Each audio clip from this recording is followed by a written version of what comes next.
Before we get into the video, could everyone please subscribe to my channel? Thank you so much. My husband, Adrian, drowned on our wedding day. The search and rescue team spent a day and a night at sea, but did not recover any bodies. The only thing found was the car he drove while he was alive. After Adrian's funeral, my mother-in-law, with red eyes, held my hand and said she couldn't bear to see me live in widowhood, nor could she bear to part with me as her daughter-in-law. I was urged to remarry my younger brother-in-law, and I was taken aback. Just about to refuse, suddenly a barrage of comments appeared before my eyes. The vicious female antagonist clings to the male lead every day. It's driving her crazy. Fortunately, the male lead faked his death to escape the marriage. I was slightly taken aback. The male lead, who is he referring to? A driver and a nanny's daughter? How could she possibly be worthy of the male lead? Isn't it just because her father risked his life to save the male lead's parents? She is marrying the male lead out of coercion and to repay a favor, so she deserves to live as a widow for the rest of her life. I finally understood that the male lead, in their words, was Adrian, and the wicked female antagonist was me. I was originally the daughter of the driver and the maid of the Jiang family. 20 years ago, my in-laws were hunted down. My parents risked their lives to protect them. As they left, at just 3 years old, I became an orphan without a father or mother. My in-laws are grateful, so they arranged an engagement for me with Adrian, who is of the same age. I promise that in the second half of my life, I will not let myself suffer even the slightest injustice. Over the years, I grew up with Adrian, studied together, and got into the same university. I obeyed him completely just to put my loving in-laws at ease. Little did I know Adrian would rather fake his own death than marry me. I watched as my in-laws lost weight and looked much more haggard and aged due to Adrian's death, and a wave of anger surged within me. He is unwilling to marry me, to put it plainly. Why must he pretend to be dead and cause them heartache? Next to her, the mother-in-law was still persuading. Owen is only 3 years younger than you, and now he is 20, just the right age for marriage. TSK, don't try to persuade her. The wicked female antagonist won't marry Owen. She is wholeheartedly in love with Adrian and only wants to remain a living widow for him. 6 months later, the male lead returned with the pregnant female lead. I thought these terrible parents wouldn't pressure him anymore, but to my surprise, they refused to let the female lead in no matter what. The male lead must take responsibility for the malicious female antagonist, who constantly targets the female protagonist while her useless parents and Owen also assist her. Don't be angry. The wicked female antagonist has met her just deserts and died. Owen lost his life to protect her, and these worthless parents couldn't withstand the blow, also meeting their end. Our male and female leads will laugh and live until the end. As for these relatives, there's no need for everyone to be sad. To reveal a bit, the male lead is not biologically related. His biological parents were much better to him. Afterwards, unlike this family who only cared about outsiders, I watched the barrage of comments, my fists tightening. Little by little, Adrian turned out not to be the biological child of my in-laws. Thinking about how much they had always cared for me and how obedient and sensible Owen was, I felt an even greater anger in my heart at such an outcome. I looked at my mother-in-law and nodded decisively. Mom, I promise you, what madness is the vicious female supporting character displaying? Does she know that the male lead is still alive? Deliberately marrying my younger brother-in-law, wanting to provoke him? Stop dreaming. The male lead only has eyes for the female lead. She need not say it was intentional provocation. Even if she remained chaste for the male lead her entire life, he would not glance at her once. To keep myself pure for Adrian to dream, since he is willing to marry someone else, I will let him go. As long as I live, I will never allow my in-laws and Owen to end up in the situation they described. The old lady was stunned, and then she grabbed my hand with red eyes. Good child. I had a wedding with Adrian, but we didn't get a marriage certificate, so we are considered a legal couple. So soon, under the insistence of my in-laws, Owen and I obtained our marriage certificate and became a legal couple. However, Now that the eldest son of the Jiang family has just passed away, the family is still immersed in grief, and we did not hold a wedding ceremony. As the bullet comment said, 6 months later, Adrian returned with the pregnant female lead. The in-laws and Owen were not home when the butler welcomed them in. I was the only one in the living room having lunch. As soon as Adrian walked in, he saw me and immediately frowned in disgust, saying, "Sophia, why are you still lingering here?" I raised my eyes and saw Adrian dressed simply, looking weary from travel. He looked thinner than before, darker, and with a hint of weariness. It seemed that without the Shin family's support over the past 6 months, he had endured quite a bit of hardship out there. The female lead, Ella, appeared slender and delicate, resembling a fragile little flower. Her lower abdomen slightly bulged, timidly curling up in Adrian's embrace. I wiped the corners of my lips with a tissue, looking at them leisurely without saying a word. The male and female leads have finally had enough of their hard lives and returned quickly. The Shin family now belongs to the two of them. Two people will have a splendid wedding and become the happiest couple in the world. The vicious female antagonist isn't saying anything. She must know that the male lead is still alive and is so happy that she's gone. Silly happy? I scoffed inwardly. Over the past 6 months, my relationship with Owen had become increasingly harmonious. We're the most tink partners in the marketplace, and when we get home under the loving gaze of our parents-in-law, we walk into the same room every day. From the initial stiffness and discomfort, it has gradually become a matter of course. As for Adrian, I had long since ceased to feel even the slightest ripple in my heart. I also discovered Adrian's true identity. The first child born to the grandmother was a stillborn due to a doctor's error. The delivering doctor was afraid of taking responsibility. Coincidentally, her sister had a child out of wedlock and gave birth on the same day, but she couldn't afford to raise the child. It is said that the Shin family is wealthy, and the two quickly hit it off, simply bringing over the younger sister's son and pretending he was the grandmother's child. I had thought that if they didn't come back, I would keep this matter a secret to spare my mother-in-law's feelings. But now that they have returned, they cannot allow their parents-in-law to be deceived by such people again. Then Adrian, seeing me standing there in silence, grew even more impatient. "Are you mute? I'm asking you a question. I warn you, I would not marry you then, and I will not now. She is the woman I love the most, and she is now pregnant with the eldest grandson of the Jiang family. My parents dote on their grandson and will definitely not force me to marry you again. If you know what's good for you, just get out of my house on your own." The woman in his arms, Ella, nestled weakly against Adrian, whispering softly, "Adrian, is this the woman who used to cling to you every day? The one you would marry no one else but? Well, Mom and Dad's fondness for her mean they won't agree to me marrying you."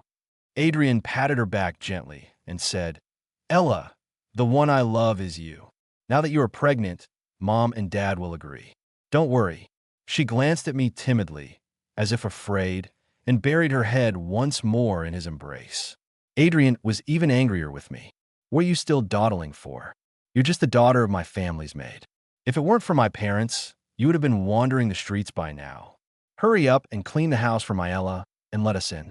I looked at Adrian, and as I recalled what was said in the comments about the fate of the in-laws, my emotions surged within me. I wished I could drive this pair of dog-like lovers away, but I can't. Nowadays, the in-laws still do not know Adrian's true identity, as their eldest son, whom they raised for many years, has come back to life.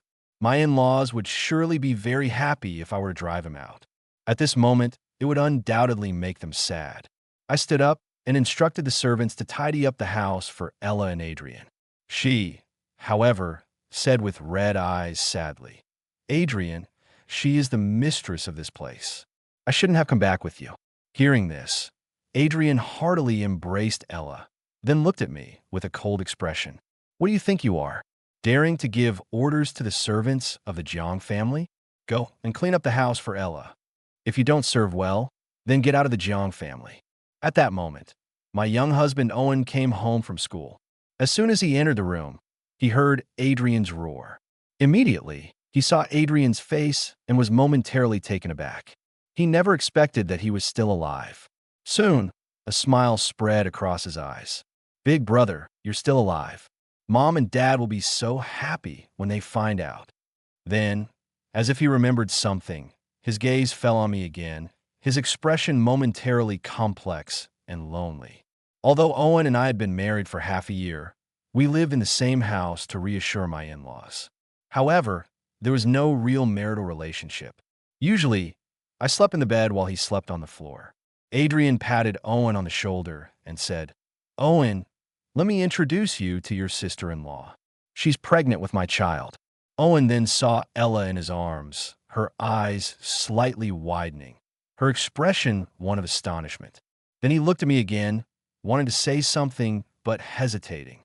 Adrian caught his gaze, shot me a disdainful look, and explained in a dismissive tone, "I have no intention of marrying Sophia. Now that I have a wife, she no longer has the right to live in my house. I will tell my parents to let her leave as soon as possible. You don't have to feel guilty. Our Jiang family has taken care of her for so many years, and we've done our duty." Owen's brows immediately furrowed, and he said angrily, "Elder brother, be careful with your words. Sophia is a member of our Zhang family, and no one has the right to make her leave." Adrian's expression was somewhat displeased. What kind of enchantment did Sophia use to make Owen and his worthless parents side with her, an outsider, instead of the male lead? The male lead is the eldest son of the Jiang family, and Owen actually dared to confront him for Sophia.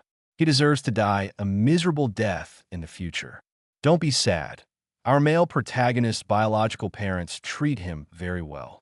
It's better to be rid of these scummy dad, scummy mom, and scummy younger brother. I watched the barrage of comments, and a cold smile crept into my heart. So you want it all, huh? You really like your biological parents, don't you? I have already sent someone to find them. Soon, they will be reunited as a family after learning that Adrian was still alive. The in-laws were extremely excited and immediately began to hurry back. Adrian and Ella had changed into exquisite and luxurious outfits, sitting on the sofa, clinging to each other in a sticky, affectionate manner. Owen and I sat beside each other, our eyes fixed straight ahead. Ella anxiously clenched her fingers. "Adrian, do you think my parents will dislike me?" Adrian soothingly said, "Mom and Dad have always wanted a grandson. Now that they know you're pregnant with my child, they will surely love everything about you." Then she looked at me coldly and scoffed disdainfully, "Don't worry, she's just the child of a nanny, not worthy of being compared to the eldest grandson of the Jiang family." Said to me, "I warn you, don't even think about bullying Ella. Otherwise, not just me, even my parents won't tolerate you, Adrian." She gently advised, "No matter what my parents say, they have served your parents for so many years. They may not have made contributions, but they have certainly endured hardships." Adrian lifted his chin and snorted coldly, "A whole family of servants." Owen's face was grim, just about to speak. I tugged at his sleeve and shook my head. I just advised him that no matter what Adrian says later, he should not pay any attention to it. He shot me a glare, pulled his sleeve out, snorted coldly, and ultimately said nothing more. She just turned away, refusing to look at me, wearing a sulky expression. After living in the same room as Owen for so many years, this is the first time he has ever been angry with me. I find it somewhat strange and also a bit amusing. As for Adrian, he's just a jumping clown who won't last a few days. No need to pay him any mind. If my in-laws come back later and see the two brothers arguing because of me, it will inevitably hurt their feelings. Soon, the barrage of comments began to scroll again before my eyes. The denouement of the female antagonist indeed cannot let go of the male lead, even when he has someone else. She cannot help but defend him. She had admired the male lead for many years, so she couldn't bear to see Owen go against him. Now she behaves well in front of the male lead, but once he leaves, her jealousy will surely arise, and she will target the female lead in various ways. Adrian saw me grab Owen and let out a sneer, revealing an expression of just as I thought. Clearly, he shares the same thoughts as those comments in the bullet screen. I couldn't be bothered to pay him any attention, and just then, the sound of the butler came from the doorway. "Sir, madam, the in-laws have returned." I raised my smile, ready to greet. Adrian pushed me away and gave me a mocking look. Now my parents are more willing to see me with their eldest grandson. After saying this, he took Ella's hand and walked out. She timidly followed behind him, but the pride and excitement in her eyes could not be concealed. Owen supported me, his face as dark as water. He clenched his fists, ready to settle the score with Adrian. I held his hand and gently shook my head at him. "The in-laws are back. We can't argue it this time." Owen's face was even more furious. He glared at me as if unable to contain his anger and said, "He has already found someone else, yet you still protect him like this." I opened my mouth, wanting to explain, but Owen had already stormed out in anger. I walked out and saw Adrian give me a cold glance before taking Ella's hand and walking up to my in-laws. "Mom and Dad, I'm back." He then looked at Ella beside him, saying eagerly, "This is Ella. She is already pregnant with your grandson. She is the woman I love the most. I will not marry Sophia. The position of the future Mrs. Jiang can only belong to Ella." She also showed a sweet smile. "Hello, Mom and Dad." The moment the in-laws were stunned, they first glanced at Adrian and Ella, then took a look at Owen and me behind them. After exchanging one last glance, they both let out a slight sigh of relief and coincidentally smiled at each other. "Good. It's great that you're back." Grandma held Ella's hand and then took off a jade bracelet worth hundreds of thousands from her wrist. She placed it on Ella's wrist and smiled lovingly. "Good child." They were at a loss as to how to explain to Adrian that I had remarried Owen. Now Adrian has another woman, which perfectly satisfies both sides. As they walked into the house, Ella wore a look of joy and glanced at Adrian with admiration. I also heard Adrian cast a disdainful glance at me before speaking to Ella. "I told you long ago there's no need to be afraid. Our Jiang family's eldest grandson is far more important than that nanny's daughter." She nodded and said with concern, "But sister has deep feelings for you. Was she not like me?" Adrian frowned. "She's just the daughter of a maid. No need to pay her any mind. Today I will have my parents drive her away." After entering the house, the in-laws first asked Adrian about the events of the past 6 months. Adrian could never claim that he faked his death to escape the engagement. He only said that he had fallen into the sea back then, and it was Ella who saved him. At first, I lost my memory and never returned, but during the process of amnesia, he fell in love with Ella. It was only recently that he recalled the past and brought Ella home.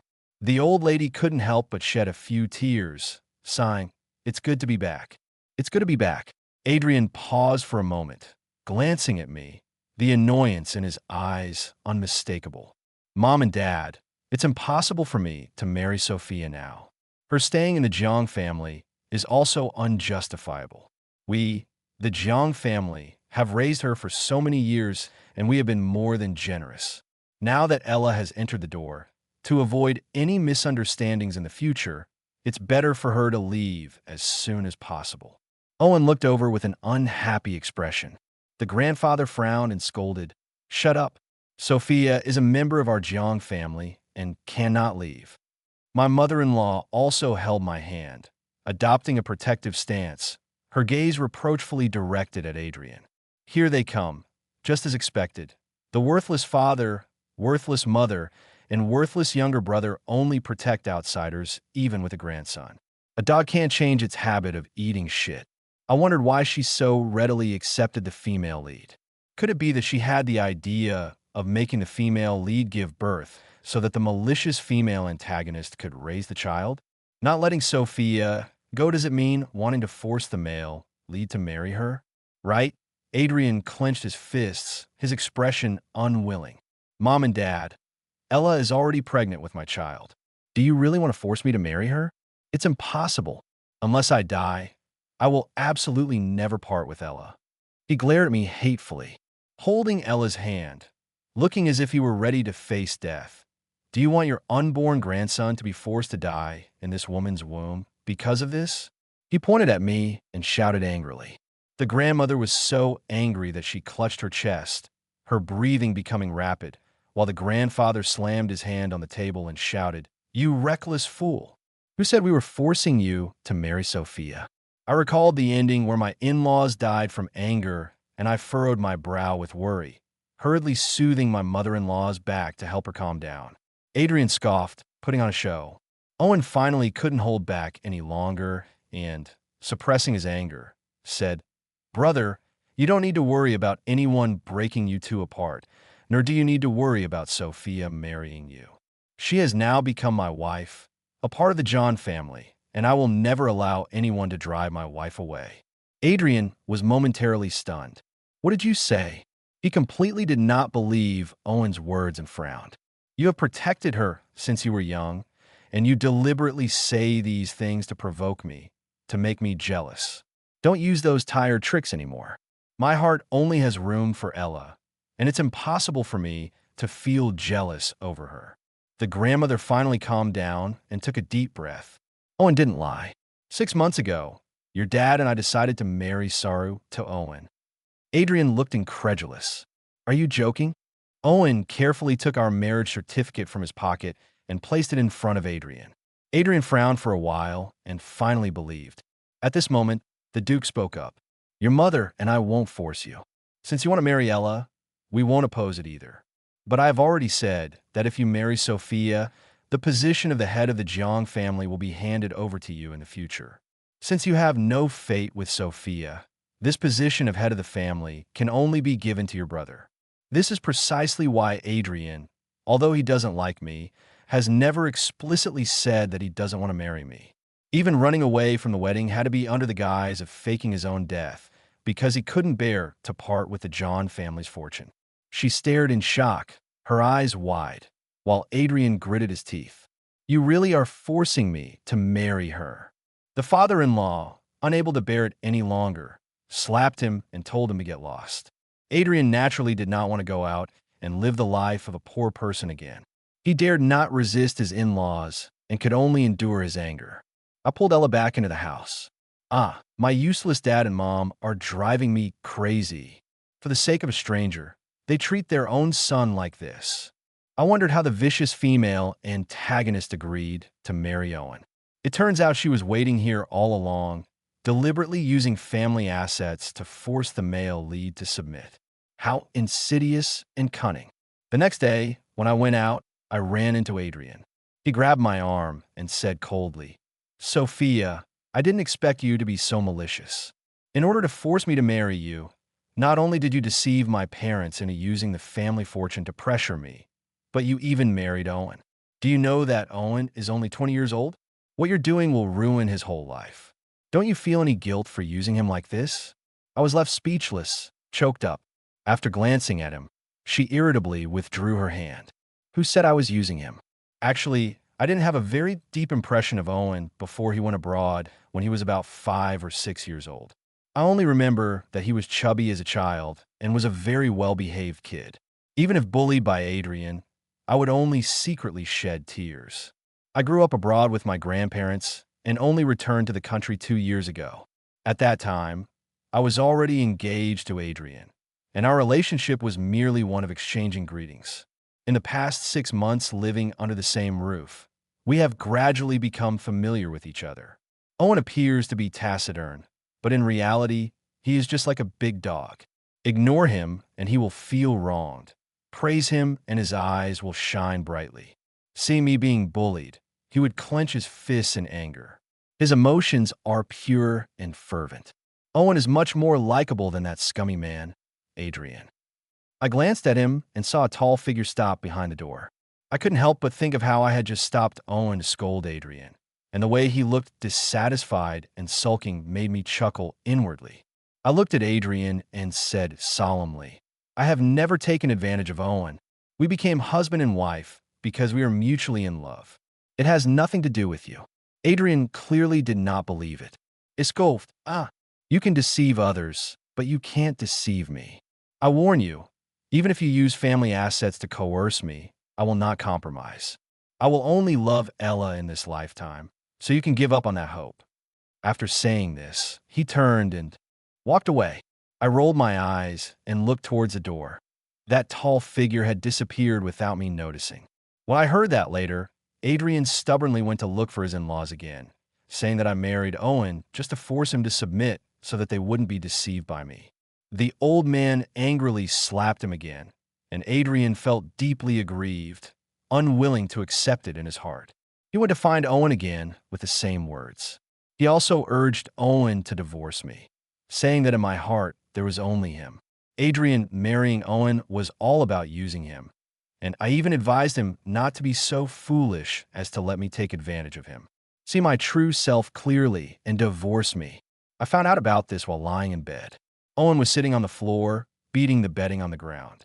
He looked down at the floor, his expressionless face telling me about this matter, but I could clearly feel the grievance hidden beneath his expressionless face. I looked at him and thought it seems he heard everything I said that day. I got out of bed and sat on his cot, looking at him face to face. To make him look into my eyes, Owen's usually expressionless face was somewhat flustered. At this moment, he averted his gaze, not daring to meet my eyes. His hands clenched awkwardly, and the roots of his ears gradually turned red. I found his reaction somewhat amusing and said, "What I said that day was all true. I have long since lost interest in him. Now I only want to be a truly married couple with you." Owen's eyes gradually brightened, and he stared at me blankly, his ears growing redder and redder. I gently pecked his lips and said with a soft laugh, "The ground is a bit hard. Shall we go to bed?" Owen's gaze suddenly deepened. He suddenly picked me up horizontally, and in the heat of the moment, he gritted his teeth beside my ear. "I believe what you just said, and I won't give you a chance to regret it." I wrapped my arms around his neck and murmured, "If I were to lie to you, may lightning strike me." He blocked my mouth, his tone fierce. "Don't speak carelessly." The next day, I looked at the marks on my neck and couldn't help but sigh. Owen stood nervously to the side, not daring to meet my eyes. I let out a hum, pretending to be quite convincing. Who doesn't know that he did it on purpose? Since my in-laws are not home today, I just went along with his wishes without any obstruction. We went downstairs openly to eat. When Owen and I went down, Adrian and Ella were sitting and eating. Owen stubbornly held my hand, guiding me to the dining table. He pulled out a chair for me and let me sit down. Adrian only felt that we were putting on a show, glancing at me with a sneer. I lowered my head, ready to continue eating, but it was as if I suddenly realized something. He suddenly lifted his head, his gaze landing on the red marks on his neck. He had a somewhat somber expression, staring at me and Owen for quite a while before letting out a cold laugh. After finishing dinner, Owen left for school first. Since his in-laws are not planning to pass the Jiang family estate to him, Adrian now spends his days at home doing nothing. I didn't need to go to the office. Just as I was about to head there, Adrian called out to me. He said sarcastically, "Sophia, is it interesting to pretend like this? Isn't it just to deliberately attract my attention?" "What did you say?" I looked at him as if he were mentally challenged. He had an expression as if he had seen through everything. "TCH, how did you convince Owen to act with you? Creating such marks? I feel embarrassed for you. You've really gone to great lengths to attract my attention. I warn you, my brother is not your plaything. You better let him go soon, or I won't spare you later." Crazy. I tossed out the words and turned to get into the car. Outside, Adrian wore a look of disdain. "Even if you put all your effort into me, it's useless. You should give up early and get out of my house." She's carrying the eldest grandson of the Jiang family in her belly. Do you really think my parents would be so heartless as to not care about me? It's just to scare me. Once Ella has the baby, I closed the car window and instructed the driver, "Let's go. I don't want to talk to idiots anymore." The day I found out the whereabouts of Adrian's birth mother and all the evidence, I was diagnosed as pregnant. I think this is really good news. Now that we have this child, my in-laws should no longer be so sad knowing Adrian's background. So, I quickly told them the news. Owen was overjoyed with his in-laws and went with me to the prenatal checkup, carefully protecting me as we returned home. Then, he instructed the butler, the maid, and the cook to be vigilant. It feels as if I am some kind of protected animal. Soon, I saw Ella sitting on the sofa with red-rimmed eyes, pitifully clutching Adrian's arm. But this time, Adrian did not comfort her. Instead, He stared at her in disbelief with wide eyes. Sophia is pregnant. Whose child could it be?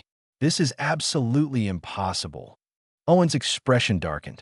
Big brother, she is my wife. So naturally, the child she is carrying is mine, Adrian said, with a look that suggested Owen was joking. Owen, Mom and Dad, you've all been deceived by her. She only wants to marry me. How could she possibly be pregnant with Owen's child? Then, as if suddenly realizing something, he pointed at Owen and said angrily, Owen, have you lost your mind over Sophia? How could you help her keep this from Mom and Dad? I'm so disappointed in you. The old man shook his head in disappointment and said, It's you who is truly disappointing me. Go back inside and don't come out to embarrass yourself. Owen proudly handed my prenatal checkup slip to Adrian to see. Adrian finished reading, still wearing an expression of disbelief, murmuring to himself, Impossible. This is absolutely impossible. Wait, I understand now, he said, glaring at me in anger. Sophia, how cruel your heart is to force me. You would go so far as to bring a child into this world. How can there be such a repulsive woman like you? What he meant by this was that he had previously said his son was the firstborn grandson and that his in-laws would eventually soften their hearts. I was unwilling to accept it, so I deliberately had a child to win favor from my in-laws, continuing to pressure him to marry me. What kind of thought process is this? I really don't want to deal with him anymore. His words naturally displeased his in-laws greatly. He scolded him again and sent him back into the house. Owen felt that he was not quite sane, fearing that he might be a threat to me. He simply took a leave of absence from school and stayed by my side every day. Wherever I go, he goes, and my in-laws are very supportive of his actions. I simply didn't argue anymore and just advised him not to delay his studies.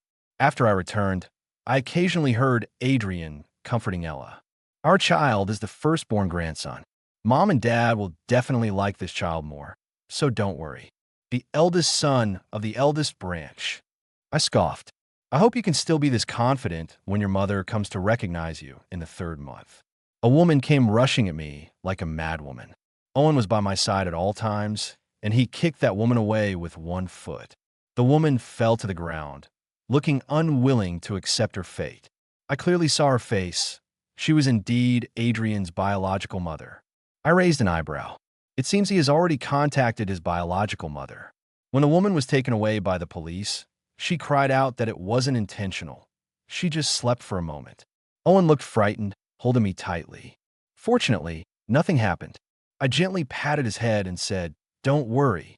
Although the in-laws do not allow Adrian to enter the Jiang family, he is still their own son. Chun has never been shortchanged. He quickly spent money to bail his biological mother out. They're probably plotting how to get rid of the child in my womb. That day, I went to the highest-end restaurant in each city with my in-laws and Owen to talk. In the next room sat Adrian with his biological mother and the aunt who had assisted in delivering him back then. The room I chose was quite clever. I could clearly hear their conversation. As soon as I entered the private room and sat down, Adrian's voice came from the next room. Mom, you were too reckless this time. All of us froze in our movements. The in-laws also frowned. He was calling someone Mom. The next moment, an awkward voice from the neighboring room could be heard.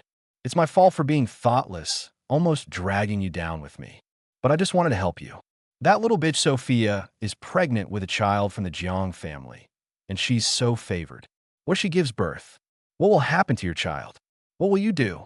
As she spoke, the woman's voice grew increasingly anxious, and the expressions of her in-laws gradually darkened. But still, no one spoke, instead quietly listening to their conversation. Adrian's tone was cold and hard. We must think this through. Her child absolutely cannot be born.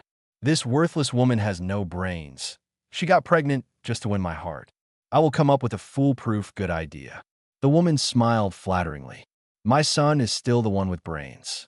By the way, your great-aunt came today. She was the one who switched you to the Jiang family. She is much smarter than I am. She is currently working in obstetrics and gynecology. How about discussing it with her so that when Sophia gives birth, it will be a case of one body, 2 lives? The in-laws and Owen could no longer bear to listen. The three of them stood up with dark expressions filled with anger. He brought his bodyguard and rushed to the next private room, where Adrian, his biological mother, and his aunt were all caught on the spot. Adrian's biological mother did not know her in-laws and was still screaming in anger. "Who are you people trying to attack someone in broad daylight for no reason? Is there no law anymore? Let me go. Do you know who my son is? He is the heir of the Jiang family, the crown prince of the Jiang family.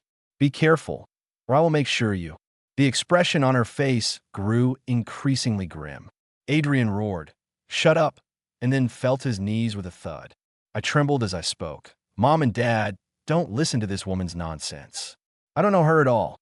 The old woman, her eyes red with anger, slapped Adrian and said, "Beast."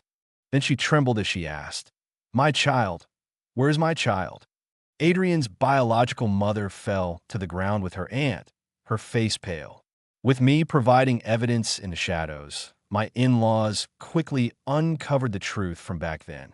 Their eldest son had already died at the hands of Adrian's aunt, and the two of them had secretly swapped their children. As for Adrian, after knowing all this, he still attempted to kill the child in my womb. The in-laws were furious and showed no mercy this time. Adrian's biological mother and aunt were directly arrested and sentenced, while Adrian and Ella were thrown out. On the day he was kicked out, Adrian knelt on the ground for a long time, saying that after so many years as father and son, he couldn't bear to part with the Jiang family.